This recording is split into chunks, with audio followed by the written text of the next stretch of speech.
Good morning, good people. Mark Holmes here with my buddy Cowboy Joe Boo. And as always, I want to say thank you all for watching, commenting, subscribing, and being part of the Joe Boo Sports Report. Without you guys, as well as you ladies, you know that this literally does not work. Man, it feels so good. It is Thirsty Thursday. We only have a couple of days left to 2023, and it's on to 2024. And you know what? I feel so good this morning. Oh my goodness, I feel so good this morning. And I'm going to tell you that I have found something to give all of you, every single one of you Dallas Cowboy fans, hope for the playoffs. And here it is. I am a numbers cruncher here. I love numbers. I love history. As you can tell, working on this red brick house, we've been working on this thing since the end of last season, and where it is right now, me being able to actually sit here and broadcast to you from here with bookcases behind me, having a studio set up in here for me in a 204-year-old house is just incredible. And it goes to show you that anything is possible. Now, for me, I do all this stuff in my head, math, numbers, and all that, calculations. When I build these bookcases, there's no plans. I just measure, take some measurements, go home, build that shit, boom, and it's in there. That's me with numbers. I love the combination of all the above.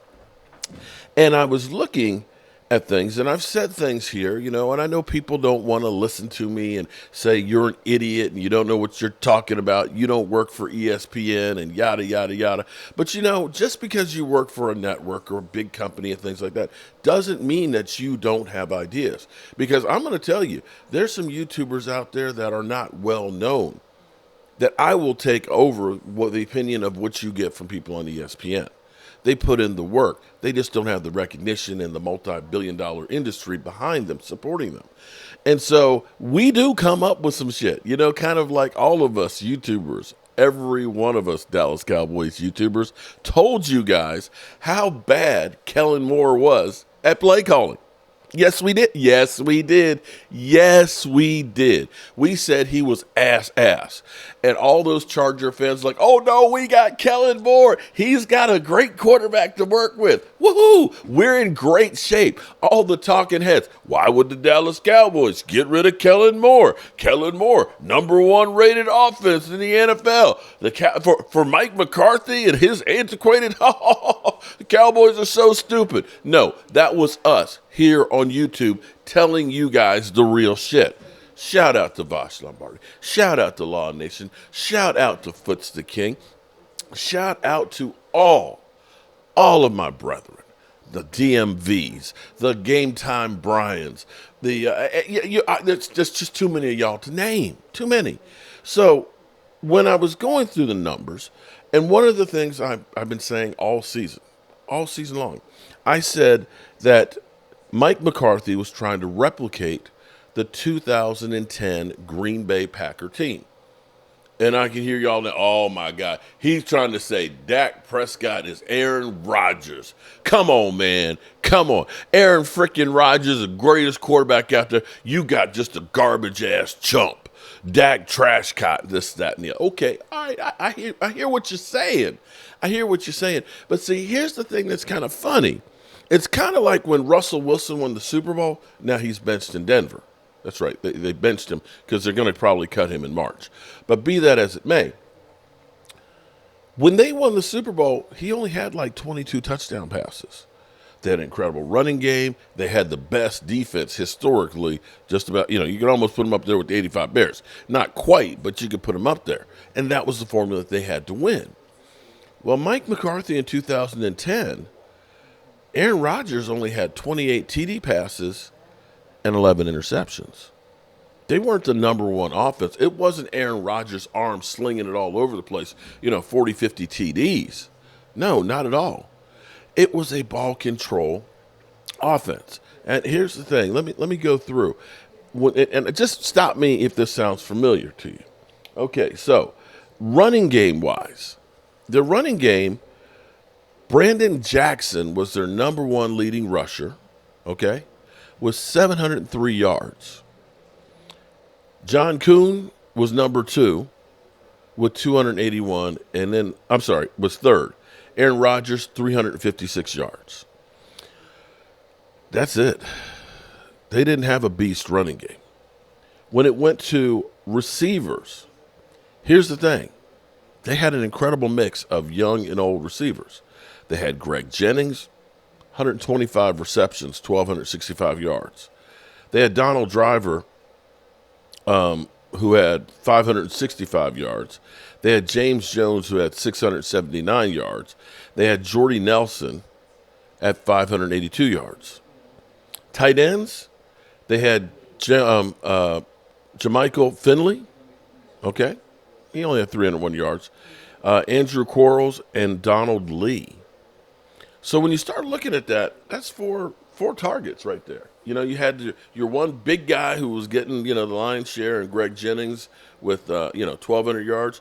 But everybody else was in that 500 and 600 yard range, but you had three guys that were doing that. And you had tight ends that could block and could catch. Does that sound at all familiar to the Dallas Cowboys offense? Their defense, though. Their defense was number 3, I believe. Let me go back up here. Number 3 in yards, and I think they were second in points. Fifth in yardage, second in scoring defense. That's what they had. It wasn't that they were outstanding or MVPs and things like that. Aaron Rodgers, you could almost say, was a bus driver. I know that's sacrilegious to say it, but that's literally what it was. But here's the thing. That team was only 10-6. What? 10-6. They didn't win their division. They were a wild card team. In fact, they were the lowest wild card team. They were the 6th wild card team. Now, here's where it gets even more interesting. Excuse me. The latest parallel. The big narrative right now for the Dallas Cowboys is the Dallas Cowboys can't win on the road. They suck away from there. Playoffs come, they got no chance. Here's where it's just like, wow. It just literally blows my mind away. Because that same Green Bay Packer team, was 7-1 at home and 3-5 on the road. Did your mind just blow? Wait, there's more. Here's where I'm just like, this morning I was just like, oh, I got some good shit here. They lost to the Bears on the road, 17-20. They lost to the Commanders, 13-16. They lost to the Falcons, 17-20. They lost to the Lions, 3-7. That must have been an ugly game. And they lost to New England, 27-31. That was their last road loss game, 27-31. Here's the thing that's crazy. They went on the road to Philadelphia. They went to Philly. Wild card weekend. They won 21-16. They then had to go to Atlanta, where they lost before. And they won 48-21. And then finally, because they lost to the Falcons early in the season, finally, the NFC Championship game, they had to go to Chicago, who they lost to there already that season. And they beat the Bears. Wait a minute. So you're telling me that a team that could not win on the road, 3-5 in the regular season, went on the road in the playoffs 3 games, beating 2 of the teams that they lost to in their house. So when people say, oh, you're screwed, you suck, there's no chance, Mike McCarthy has actually done it. And they went into Dallas, where Mike McCarthy won a Super Bowl, against the Pittsburgh Steelers. 4 road games in a row with a team that was 3-5 on the road. A wild card team. So if you're looking for a bright spot, if you're looking for some hope, if you're looking for a wow, really? You dug that up? We got that. We got that. In the meantime, we do have some news on the offensive line. We're hearing good news, of course, on Tyron Smith and Hankins. They did not practice yesterday. We'll see if they actually practice today. Igoda, though, is now listed on the injury report, which is not good, with a toe injury. We'll see what happens today in practice. We'll find out if he's going to be able to be good to go or not. So, for our morning dose of ESPN, shoveling the shit, what will ESPN have to say about us today? What will they say about us today and the Lions? Let's check it out.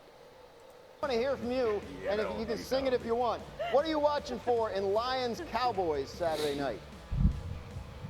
I'm going to channel my inner Dominique Foxworth. Running the football. Run the football. Okay? I want to see thing. if they can run it. Hit it for me, Foxy. Hit it for me. I'm trying to. I want to know if it has this element.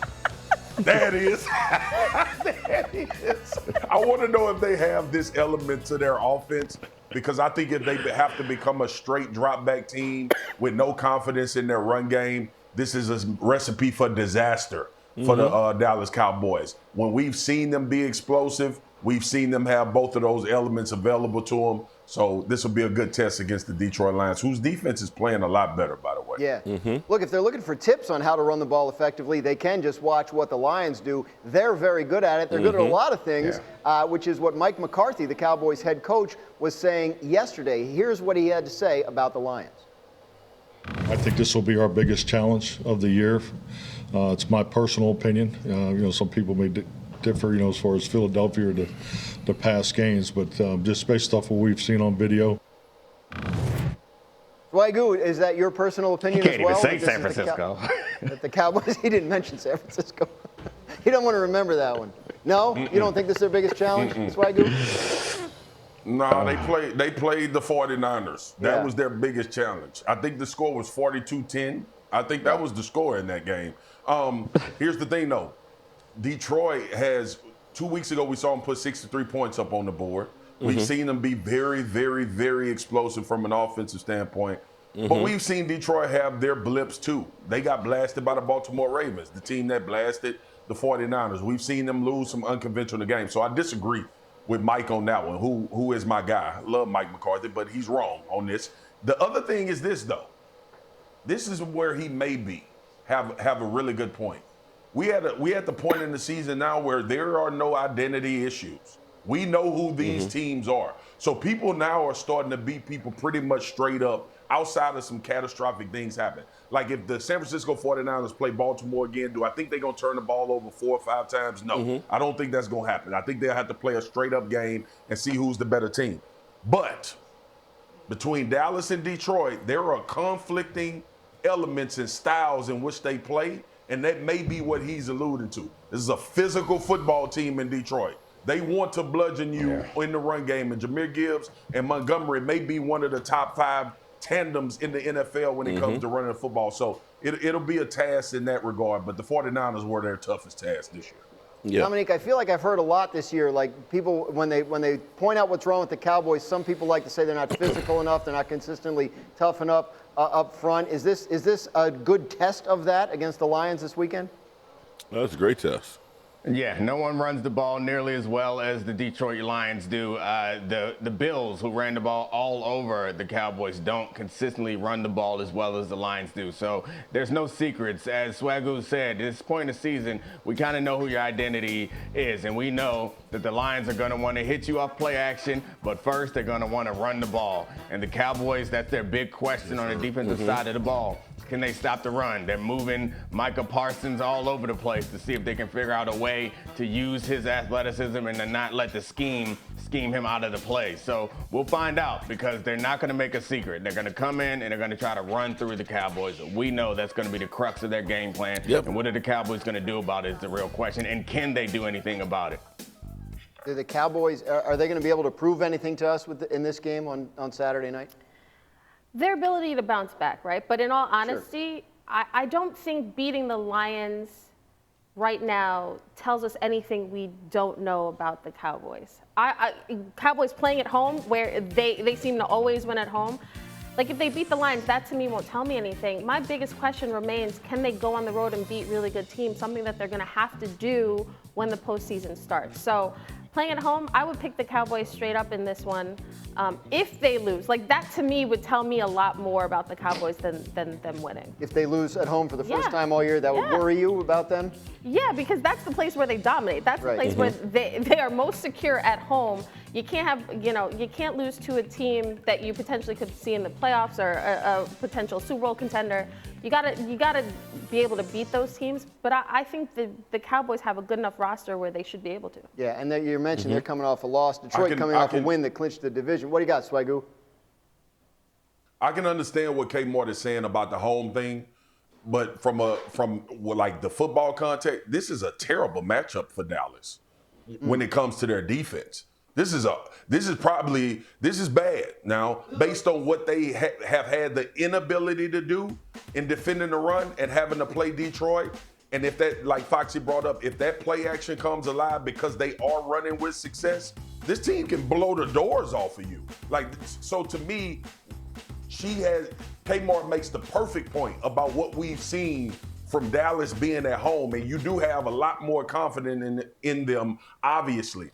But when you get to the 22 guys on the field, these conflicting styles have shown to be a major problem for the Dallas Cowboys defense. I think that's what we want to see if they can handle the run game from the Detroit Lions, because that is why they've lost on the road. Like, we can get to location and we can start talking about where they've been when the games have happened and when they have lost. They didn't got bludgeoned on the road in the run game. That's what has happened in those losses. Arizona ran it well, and all of our eyes went up. And then we just saw San Francisco ran it well, and now we just saw a game in which Buffalo on the road took care of business and ran to the tune of 200-plus yards on them. So that's their issue. It ain't the damn location. They ain't stopped the run nowhere.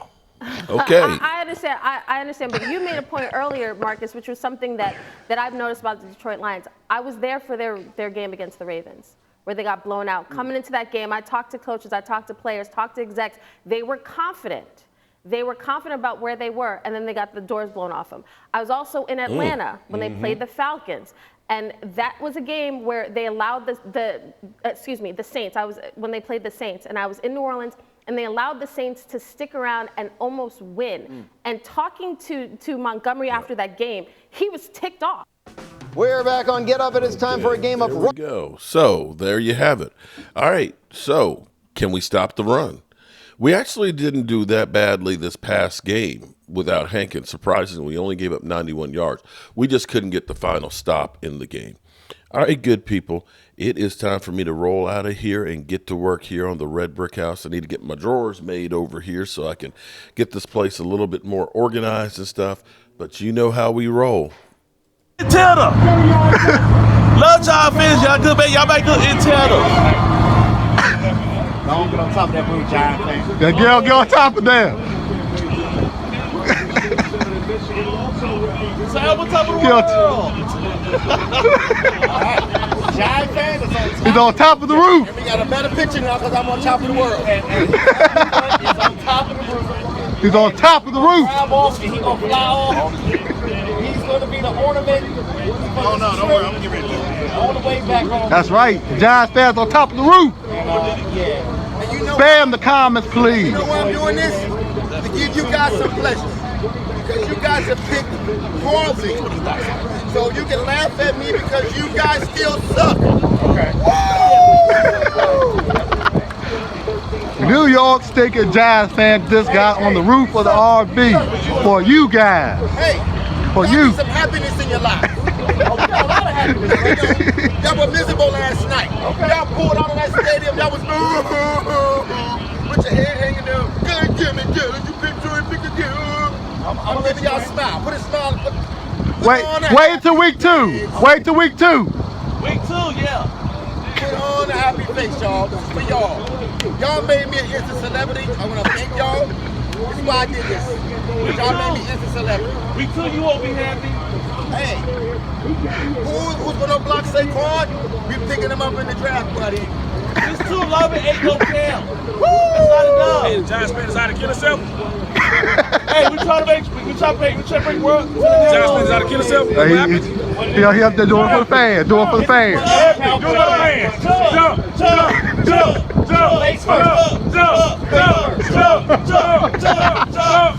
Come on. I hope he's not drunk. No, he's just doing it for the fans. He might drunk. No, he's just doing it for the fans. Fans want him on the roof. They got it. He coming down. I didn't mean that, baby. He's probably coming down. No, I didn't mean that. Until next time. Y'all wanted this. Y'all have it.